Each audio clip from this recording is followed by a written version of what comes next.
many iRacers, the transition from rookie open wheel cars to more advanced formula racing is a defining moment in their sim racing journey. Two of the most popular entry-level open wheel cars in iRacing are the Ray FF1600 and the Skip Barber Formula 2000. While they both share similarities as low-powered, lightweight and momentum-dependent cars, they also have distinct characteristics that demand different driving styles. In this episode of the Lone Road iRacers podcast, we're going to explore how these two cars compare, the unique challenges they present, and the best ways to improve your performance in each. Welcome to the Lone Road iRacers podcast.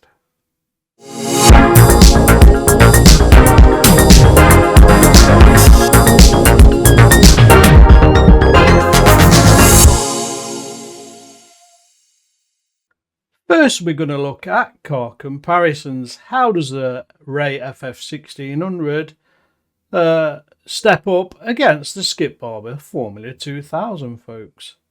The Ray FF1600 is powered by a 1600 Ford Kent engine, producing around 110 horsepower. This relatively low power output emphasises cornering speed and maintaining momentum, as any lost speed takes a long time to recover. On the other hand, the Skip Barber Formula 2000 has a more powerful 2-litre engine, delivering roughly 150 horsepower. While still momentum-based, the extra power allows for slightly more aggressive acceleration out of the corners. However, power alone does not define performance. The Ray FF1600, with its lower power, forces drivers to focus heavily on minimising braking distances and maximising smoothness. The Skip Barber's added horsepower allows for a more dynamic corner exit, but at the cost of increased throttle sensitivity, making it slightly more challenging to handle for newcomers. Another key difference is weight. The Ray FF1600 weighs around 420 kilograms or 926 pounds without the driver, making it extremely light, while the Skip Barber weighs about 530 kilograms or 1,168 pounds. The added weight in the Skip Barber means it has more momentum but requires more careful braking and weight transfer management to maintain balance. Beyond weight and power, the two cars also differ in drivetrain characteristics. The Ray FF1600 is known for its predictable throttle response and forgiving nature, allowing newer drivers to ease into the world of open-wheel racing. The Skip Barber, however, in contrast, demands more finesse. The additional power translates to more immediate throttle response, requiring drivers to be precise with their footwork to prevent excessive wheel spin, particularly in low-speed corners. So let's put each one's mantle onto the speed. What is it? Which car goes from 0 to 60 the quickest? One of the most notable differences between the two cars is their acceleration. The Ray FF1600 reaches 0 to 60 miles per hour in approximately 5.5 to 6 seconds, depending on gearing and track conditions. Its top speed hovers around 125 miles an hour, meaning racers in the FF1600 focus heavily on maintaining speed through corners rather than relying on straight-line performance. The Skip Barber 2000, with its extra power and slight aero influence, can achieve 0 to 60 in approximately 4.5 to 5 seconds, making it quicker off the line. Its top speed is around 135 miles an hour, allowing for slightly higher speeds down long straights. However, the increase in power also means it requires more precise throttle control to avoid wheel spin in lower gears. The acceleration curve of these cars also affects their racecraft. The Ray FF1600, with its slower acceleration, forces drivers to plan their overtakes carefully. Momentum conservation is key, as losing speed in a battle can result in losing multiple positions. The Skip Barber, with its power, allows for more dynamic overtakes but requires careful throttle application to ensure stability during high-speed manoeuvres. So how do these cars handle? The Ray FF1600 lacks aerodynamic downforce, making it a pure mechanical grip car. This means the tyre management and weight transfer play a significant role in maintaining control. It is highly responsive but can be challenging when overdriven, as it relies on precise inputs to keep the car balanced. Unlike downforce-reliant cars, the FF1600 rewards smooth and gradual steering, braking and throttle application. The Skip Barber Formula 2000 features some aerodynamic influence but still relies primarily on mechanical grip. It is known for its tricky handling with a tendency for snap oversteer, making throttle control and weight transfer crucial to fast lap times. Unlike the FF1600, which we can be slightly forgiving when off the racing line, the Skip Barber punishes late braking and excessive steering inputs with understeer or oversteer depending on the situation.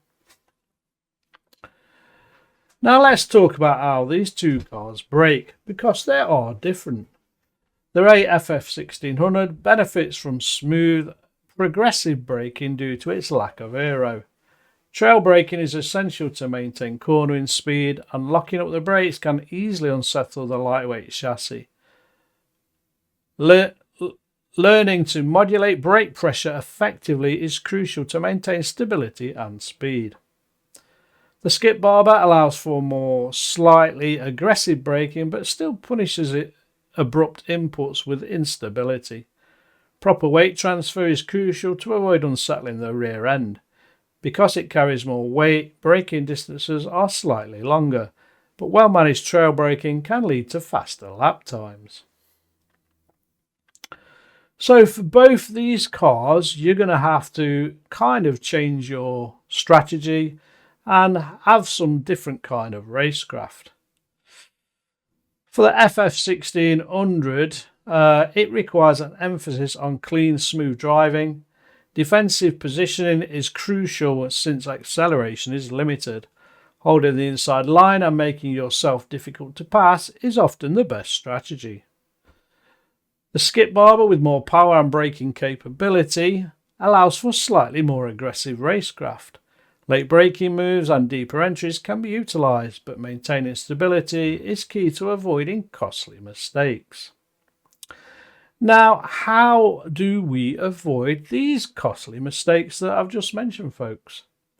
For the Ray FF1600, overslowing the car in corners, failing to maintain momentum and aggressive steering inputs can drastically hurt lap time. So we've already spoke about keeping it smooth, and basically that's what you've got to do in the FF1600.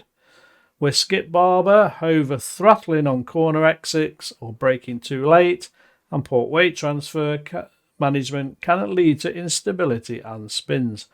So both cars, really, you've got to your inputs have got to be subtle rather than sudden. I think that's the message here, listeners and viewers. What about weather and track conditions and how they affect each of these cars? The Ray FF1600 performs well in dry conditions but becomes very tricky in the wet due to its lack of downforce. Smooth driving is even more crucial in the rain. Now, this week on iRacing, the FF1600 20-minute race has been on Cadwell Park, and it has had significant rain, and I can tell you that car is unstable. As soon as you've got one side of the tyres on the dry and one side of the tyres on the wet, it just doesn't like it.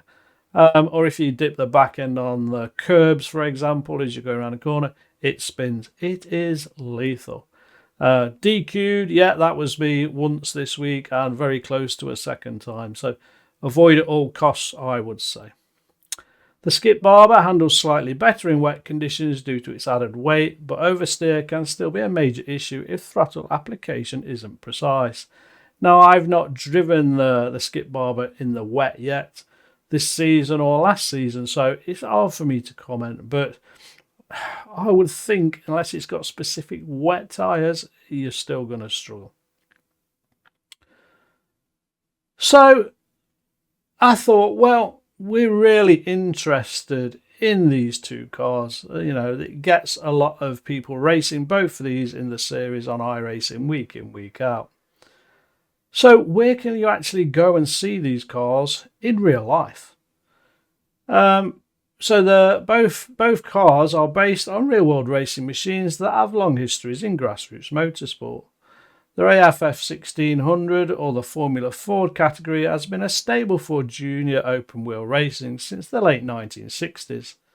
The Ray FF1600 is commonly found in the UK Formula Ford Championship, the Walter Hayes Trophy at Silverstone, and the Formula Ford Festival at Brands Hatch. The car is also seen in various club racing series worldwide, including championships in the US, Australia, and Europe. The Skip Barber Racing Series in the United States has been the proving ground for many professional drivers, including Formula One and IndyCar stars. The Skip Barber Formula 2000 can be seen at circuits like Road Atlanta, Lime Rock Park, and even Laguna Seca. So, final thoughts on our main topic tonight. Both the Ray FF1600 and Skip Barber Formula 2000 offer unique challenges that make them essential training grounds for aspiring open wheel racers. Understanding their differences and learning how to maximise their strengths can greatly improve your racing performance. I hope you enjoyed that article, listeners and viewers. If you've never driven either of those cars, I suggest you go and give them a real good try. On some of the tracks that have been mentioned there, Brands Hatch for example, Alton Park, they're very, very popular on the service. And they're great fun as well. It's always close action racing, and even when the crashes are, they're quite formidable. But you do get quick repairs as well, so you're not out of the action for very long. We'll be right back after this break for our second subject tonight. Dre is the audible iRacers companion. Want to improve your results or get more wins? Download Dre, the digital race engineer. Hit the link in the show notes for a 10% discount. The Sebring 12 Hours is one of the most grueling endurance races in both the real and virtual racing worlds. Held at the legendary Sebring International Raceway, this event is a staple of the iRacing special events calendar and has only just recently been raced this year, attracting sim racers from across the globe. But what makes Sebring so popular, and what challenges do drivers and teams face in the marathon of skill, strategy and endurance? This little article will make you decide if you want to carry on racing Sebring or join it in next year's race, folks. Sebring International Raceway has a rich history, hosting endurance races since 1950. It is one of the oldest continuously operating race circuits in North America and has earned a reputation as one of the toughest tracks in motorsport. The real-world Sebring 12 Hours is part of the IMSA WeatherTech Sports Car Championship and has served as a proving ground for teams preparing for even longer endurance races like the 24 Hours of Le Mans. This legacy carries over into iRacing, where the event is regarded as one of the most prestigious endurance races on the platform. One of the major reasons for Sebring's popularity in iRacing is its unique combination of fast straights, technical corners, and notoriously bumpy track surface. And we all remember the vibration from the last concrete complex. Unlike modern Formula One style circuits that feature smooth asphalt and forgiving runoffs, Sebring is known for its brutally rough concrete sections, originally built on an old World War II airfield. The track demands precision, car control and endurance from both driver and machine, making it a challenge that sim racers aspire to conquer. Additionally, Sebring's placement in the iRacing special events calendar makes it a highlight for endurance racers. It is one of the premier multi-class endurance races on the service, attracting teams and drivers of all skill levels. For many, the race serves as a stepping stone to iRacing's longer 24-hour races, offering an intense but manageable endurance experience. The challenge of surviving 12 hours of Sebring while navigating multi-class traffic and managing car wear keeps racers coming back year after year. The track itself, Sebring's biggest challenge, is undoubtedly the track. Unlike circuits with smooth, freshly laid tarmac, Sebring's surface is made up of a mix of concrete and asphalt, creating a track that is not only bumpy but also unpredictable in grip levels. Sections like Turn 1, Sunset Bend, and the back straight leading into Turn 17 feature aggressive bumps that unsettle the car, making it incredibly difficult to maintain control, especially in lighter, high downforce prototypes. And it also, over time, hurts your flipping wrists. It does mine anyway. The key to mastering Sebring in iRacing is understanding weight transfer and suspension tuning. A car with overstiff suspension settings will struggle over the bumps, losing grip and unsettling the driver. On the other hand, a car with a properly balanced setup that absorbs the bumps efficiently will allow for more consistent lap times and better tyre management. Drivers must also be aware of how changing fuel loads affect the car's behaviour over these rough sections. Additionally, the track is filled with technical corners that require precise braking and turning points. The hairpin at turn 7 is a major overtaking zone but is notorious for mistakes, with the drivers often braking too late or struggling for traction on exit.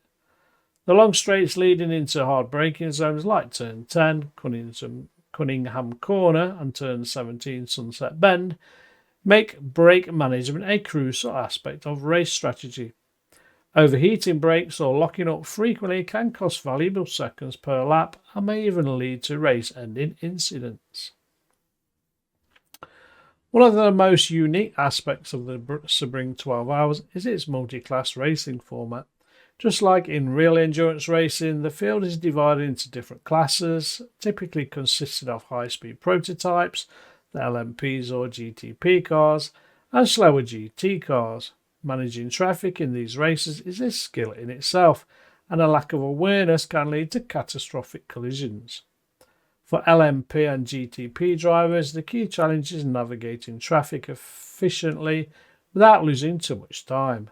Since prototype cars are significantly faster in both acceleration and cornering, they must find safe and strategic ways to overtake the GT cars without compromising their own lap times. This often means anticipating slower car movements at several corners ahead and making decisive yet cautious passes.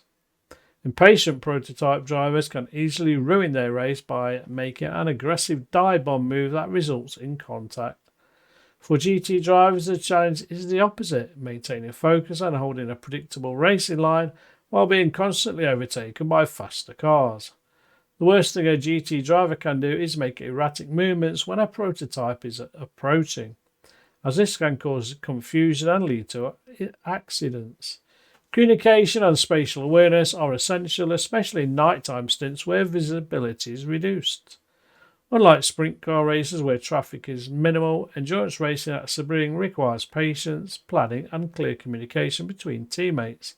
Drivers must be willing to lose a second here or there to ensure clean overtakes, rather than risking major incidents that could ruin their race. A 12-hour race is as much of a test of mental and physical endurance as it is about outright speed. While some iRacers opt to tackle the race solo, most teams share the driving duties among multiple drivers. Even with driver swaps, fatigue plays a huge role in performance, especially during the later hours of the race when concentration starts to fade. Driver fatigue manifests itself in many ways, from slower reaction times to poor decision making under pressure. Night stints are particularly challenging as reduced visibility combined with exhaustion can lead to costly mistakes. It's crucial for drivers to stay hydrated, take breaks and rest between stints to remain sharp throughout the race. Team coordination is also vital. Pit strategy, driver swaps, and adapting to race conditions all require clear communication. Many successful endurance teams use spotter and crew chiefs to monitor track conditions, relay traffic information, and manage fuel and tyre strategies. Without a well-organised team, even the fastest drivers can struggle to maintain consistency over the 12-hour event. Unlike sprint races, where raw pace is king, endurance racing is all about strategy. At Sebring, tyre wear, fuel consumption, and evolving track conditions all play a role in determining the best approach. Tyre wear is a major factor due to the high-speed corners and abrasive surface. Double stinting tyres can save time in the pits but may lead to a loss of performance in the later laps. Fuel strategy is another key consideration. Teams must decide whether to push hard on fuel consumption or adopt a more conservative approach to extend stints and reduce time spent refueling. Weather changes can also shake up strategy, especially in dynamic weather conditions. A sudden shift from a dry track to rain can turn the race on its head, forcing teams to adapt on the fly. Those who can quickly switch to the right tyre compound and adjust their driving accordingly will gain a significant advantage. And I'm sure everybody's heard that in the last special event on iRacing, there was a hell of a lot of heavy rain. So it'll be interesting in the Sebring 12 hours if iRacing has listened slightly and tuned it back a little bit. Final thoughts then, folks. The Sebring 12 hours is one of iRacing's most challenging and rewarding endurance events. It pushes drivers and teams to their limits, testing their skill, patience, and strategic thinking. Whether you're a seasoned endurance racer or tackling Sebring for the first time, the key to success is preparation, teamwork, and adaptability. Are you ready for the ultimate test of endurance? Give it a go, folks. Go and test your skills. Well, I hope you've enjoyed today's podcast, whether you're listening or viewing on YouTube. Don't forget, I'm always looking for a co-host and guests as well. If you've got a specific subject matter you're interested in us researching and talking about on the podcast, please send an email or find us on social media. Until then, ladies and gentlemen, happy iRacing, and I'll see you on the track soon.